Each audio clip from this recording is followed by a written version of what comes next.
Hi everyone， 欢迎来到守望好莱坞。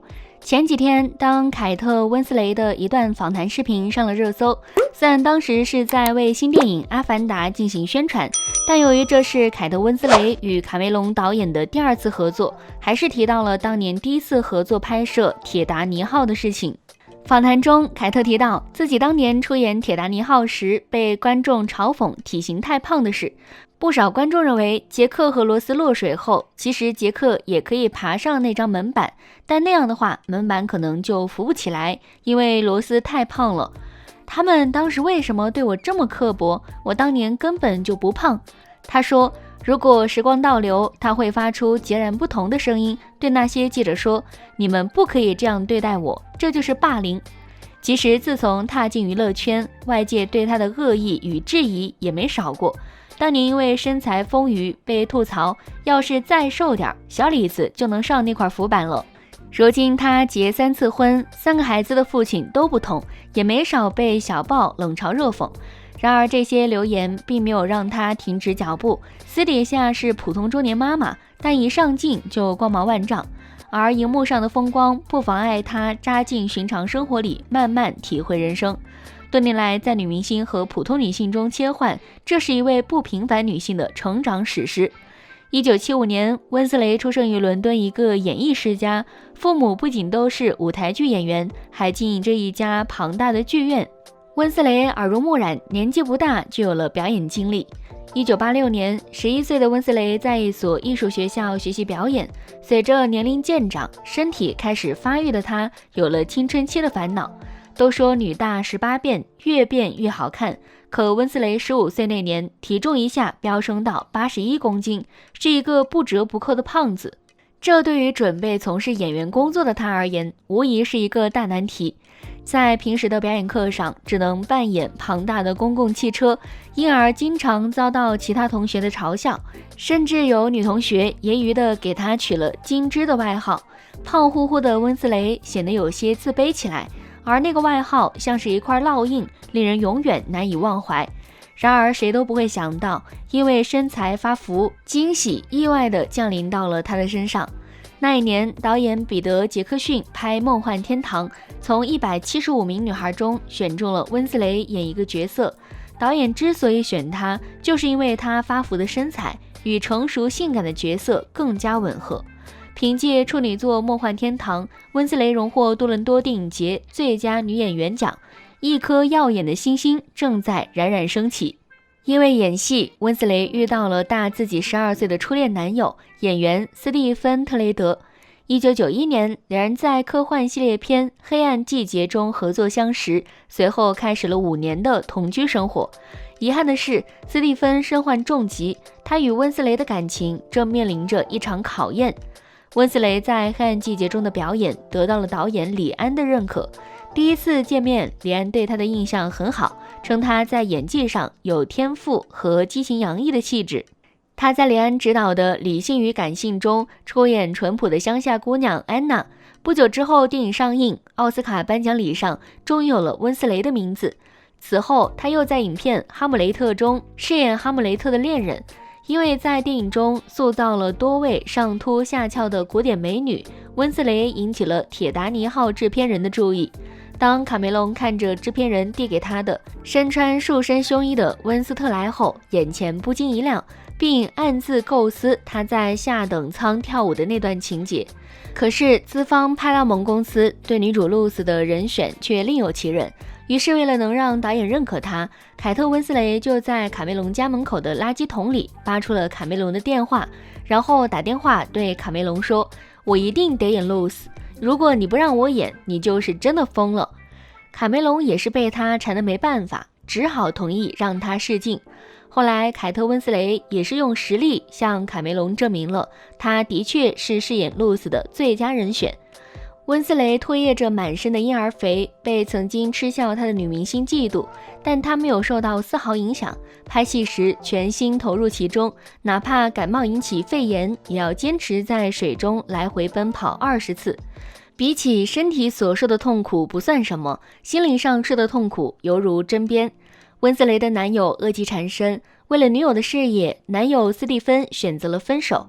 1997年12月19号，铁达尼号在北美上映，取得电影史上空前的成功，获得14项大奖提名，最终斩获11项大奖，将全球18亿美元票房尽收囊中，其创下的票房成绩连续12年无人超越。温斯雷一夜成名，身价翻了数倍。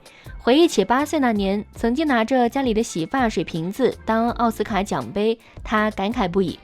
褪去名人的光环，她还是那个简单朴实的女人。为了参加斯蒂芬的葬礼，她推掉了电影在好莱坞的首映式，把爱情放在第一位。她深知斯蒂芬的选择是为了成全自己，所以对没有陪在她身边这件事追悔不已。她是我的家人，如果时间可以倒回，我希望陪伴她到最后一刻。她走得很快，那情景我记在心底，我将永远爱她，像最初一样。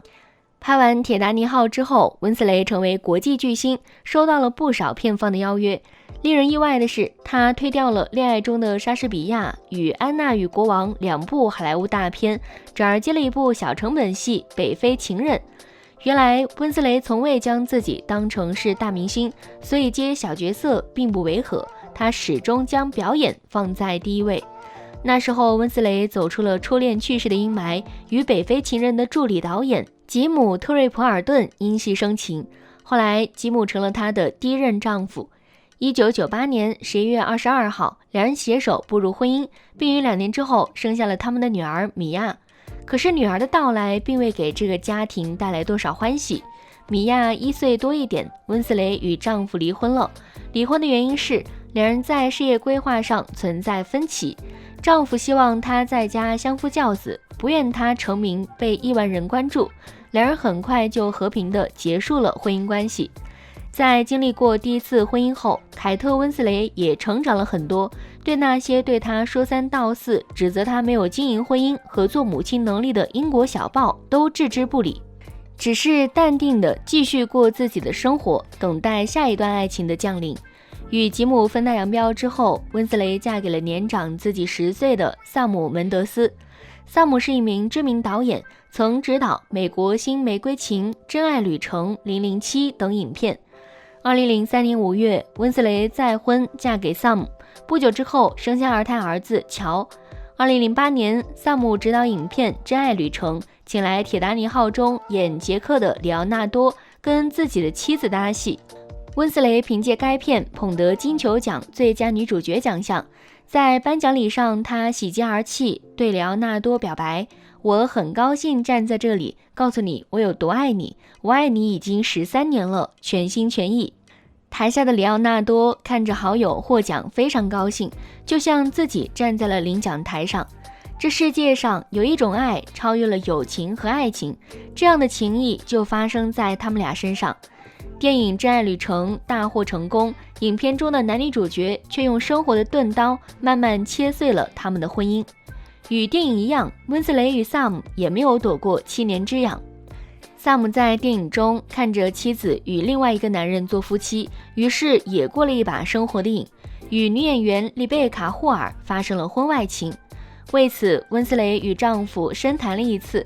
萨姆表示自己不会永远只有一段感情，而生活是一系列的感情关系。看似深奥又冠冕堂皇的一句话，其实往简单了说就是他想跟妻子分手。2009年，温斯莱出演电影《为爱朗读》，在片中扮演的汉娜与小她15岁的麦克保持着激情而秘密的关系。现实中，32岁的温斯雷与18岁的年轻演员大卫·克劳斯演大尺度戏，难免会存在一些尴尬。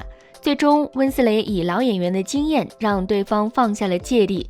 温斯雷凭借电影《为爱朗读》摘取第81届奥斯卡最佳女主角的桂冠。奥斯卡之夜，温斯雷与萨姆已经貌合神离。1年之后，他结束了与萨姆的7年婚姻。2011年时，再次恢复单身的凯特·温斯雷带着2个孩子去亿万富翁查理·布兰森爵士的别墅里度假。中途，别墅区突然发生了火灾，也就是在逃跑救人的过程中，凯特·温斯雷邂逅了她的第3任丈夫。对方是布兰森的外甥，跟前2任都是娱乐圈人士不同。凯特·温斯雷的这任丈夫是个圈外人，确认关系后，两人就在纽约结了婚。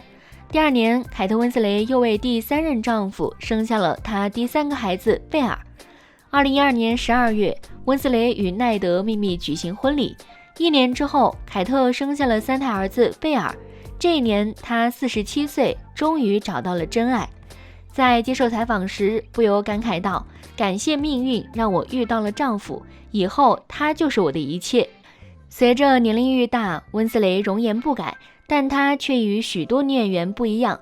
当很多女演员竭力延缓衰老，让自己尽量显得年轻时，温斯雷却不顾形象，演了一个又一个皮肤粗糙、眼角刻下细纹、身形走样的中年妇女，似乎再难重现铁达尼号中丰腴貌美的名媛形象。结婚之后，丈夫尊重她的事业，之后的几年，她相继拍了多部作品。2017年，温斯雷再度与卡梅隆合作，出演《阿凡达》续集。截至1月16号，《阿凡达：水之道》全球累计票房突破19亿美元大关，即将成为全球影史票房排名第6电影。多年来，凯特一直是让自己被烟火气包裹起来的人。当年他的经纪人告诉他获得了梦幻天堂一角时，他正在做一个5香熏牛肉三明治。他把自己的奥斯卡奖杯放在洗手间里，上贝爷的户外探险节目，跑到威尔士的斯诺登尼亚徒步2天。